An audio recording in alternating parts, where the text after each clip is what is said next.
Imagine um artefato que desafia tanto a ciência quanto a fé, carregado de uma história que mistura mistério, devoção e polêmica. Desde que foi revelado ao mundo, o Sudário de Turim desperta perguntas sem respostas claras. Seria ele uma relíquia autêntica, ou apenas uma extraordinária falsificação? Será que esse manto realmente contém a imagem de uma figura que mudou o curso da humanidade? Hoje, vamos olhar para o que as Escrituras têm a dizer e confrontar o mistério do Sudário à luz da própria Bíblia. Buscando uma resposta definitiva para a pergunta: é verdadeiro ou uma farsa? Fique até o final e tire suas próprias conclusões. Parte 1: A história do Sudário. O Sudário de Turim é uma peça de linho que possui uma imagem em negativo de um homem que aparenta ter sido crucificado. Muitos acreditam que esse homem seria Jesus Cristo, tornando o Sudário um dos objetos religiosos mais enigmáticos e estudados do mundo. A origem do Sudário é envolta em mistério. Ele apareceu pela primeira vez na história, documentada no século XIV, em Lairey, na França.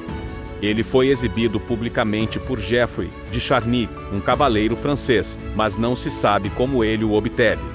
Em 1453, a nobre família Savoy adquiriu o Sudário, e ele passou a fazer parte de seus tesouros.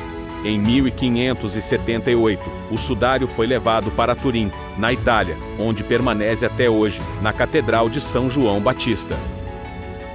Parte 2: O Sudário e a ciência. Em 1988, 3 laboratórios independentes realizaram testes de carbono 14 no Sudário e concluíram que ele datava entre 1260 e 1390 d. Código, o que sugere que ele seria uma criação medieval e não contemporânea ao tempo de Jesus. Essa datação trouxe um debate considerável, pois muitos questionaram se as amostras utilizadas representavam realmente o tecido original, ou uma parte remendada em épocas posteriores. A análise forense mostra que a imagem no Sudário não foi pintada ou desenhada, mas parece ser resultado de um processo de queimadura superficial no tecido. Vários estudos indicam que a imagem pode ter sido criada por uma liberação de energia, ainda não explicada. Exames forenses mostram marcas de ferimentos que correspondem aos de uma crucificação, como as feridas nos pulsos e pés, hematomas e escoriações no corpo, e marcas na cabeça que lembram uma coroa de espinhos. Na tipagem sanguínea e exames químicos, análises indicaram a presença de sangue humano do tipo AB no Sudário. Estudos microscópicos revelaram traços de substâncias como o óxido de ferro, que poderiam estar relacionados à formação da imagem, mas as razões da presença desse elemento e sua origem ainda são debatidas. Quando o Sudário foi fotografado pela primeira vez em 1898, o negativo fotográfico revelou uma imagem muito mais detalhada do rosto e do corpo. Algo que fascinou estudiosos e crentes, a computação gráfica moderna também foi utilizada para gerar reconstruções tridimensionais do rosto. Em resumo, o Sudário de Turim é um enigma que continua a fascinar tanto a ciência quanto a fé.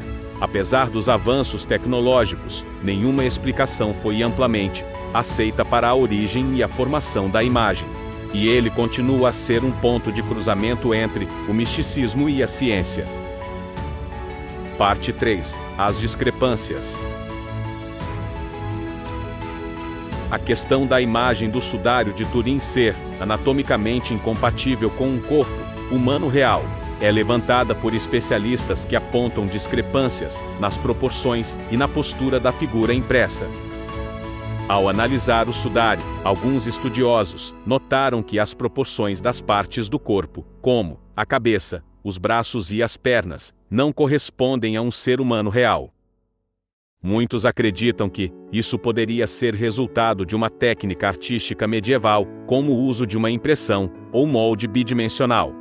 Esses detalhes foram documentados por anatomistas, que compararam a imagem com medidas humanas reais. Parte 4. Comparações com impressões naturais de cadáveres. Experimentos científicos que tentaram replicar uma imagem como a do sudário, usando cadáveres, não conseguiram gerar uma impressão com as mesmas características. As imagens produzidas nesses experimentos mostram distorções e manchas irregulares devido à tridimensionalidade do corpo. Isso reforça a ideia de que o sudário poderia ter sido produzido de outra forma, possivelmente artística, para dar a impressão de uma figura humana. Parte 5. O sudário e a Bíblia. Para criar um argumento detalhado sobre os costumes funerários no tempo de Jesus e a discrepância entre esses costumes e o sudário de Turim, podemos observar tanto práticas documentadas em textos históricos, quanto relatos bíblicos.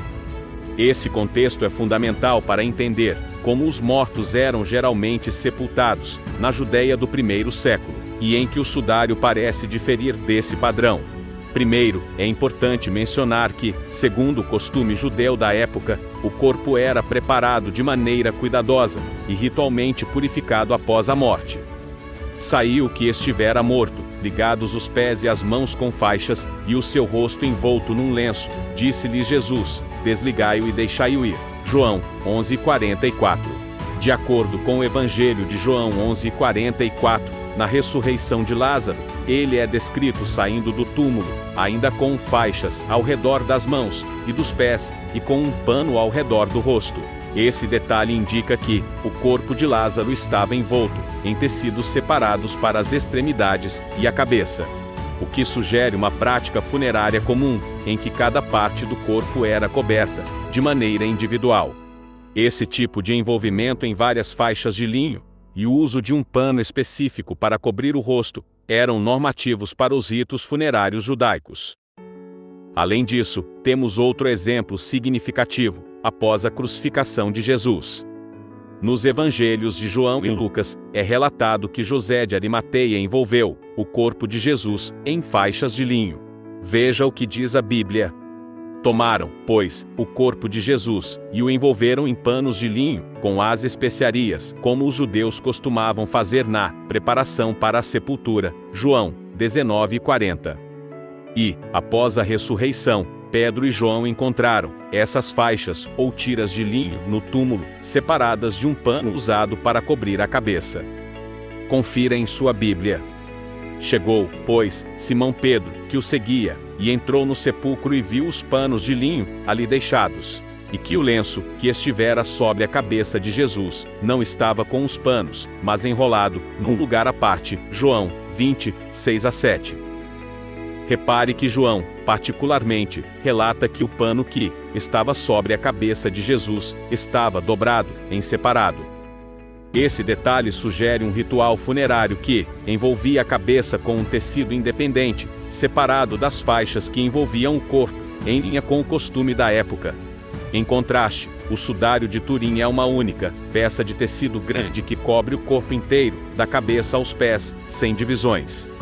Para muitos estudiosos, essa é uma das evidências de que o sudário não está em conformidade com o que se espera de um sepultamento judaico do primeiro século, o que enfraquece a alegação de que ele seria o pano funerário de Jesus. Para muitos especialistas, isso sugere que o sudário de Turim pode ter origem em um período posterior. Talvez até mesmo na Idade Média, quando o entendimento sobre os sepultamentos judaicos antigos era mais limitado, e o sudário poderia ter sido confeccionado para satisfazer uma demanda por relíquias cristãs. Considerações finais. Para as considerações finais do vídeo, podemos consolidar os argumentos questionando a autenticidade do sudário de Turim. Veja como poderia ser apresentado. Depois de analisar as evidências, fica claro que existem fortes razões para questionar a autenticidade do sudário de Turim, como a mortalha de Jesus. Primeiro, a própria Igreja Católica nunca o confirmou como a mortalha de Jesus. Se fosse verdadeiro, esperaríamos uma confirmação oficial, mas isso nunca aconteceu. Além disso, não há registros históricos do sudário. Antes da Idade Média, ele só surge nos documentos por volta do século XIV. Em uma época marcada pela criação de inúmeras relíquias que buscavam validar e fortalecer a história de Jesus, muitas das quais se revelaram falsas. Esse contexto levanta suspeitas sobre a origem do sudário, especialmente porque era comum que relíquias fossem criadas para atrair fiéis e gerar devoção. Também sabemos que o sudário não segue as práticas funerárias judaicas do tempo de Jesus, onde os mortos eram envolvidos em várias faixas de linho, com um pano separado para o rosto. Esses pontos formam um forte argumento contra a autenticidade do sudário. Fica a reflexão: até que ponto a fé pode sustentar uma narrativa onde os fatos não acompanham? Se você gostou da análise e quer ver mais conteúdos como esse, inscreva-se no canal, deixe o seu like e compartilhe o vídeo. Obrigado por assistir, e até o próximo vídeo.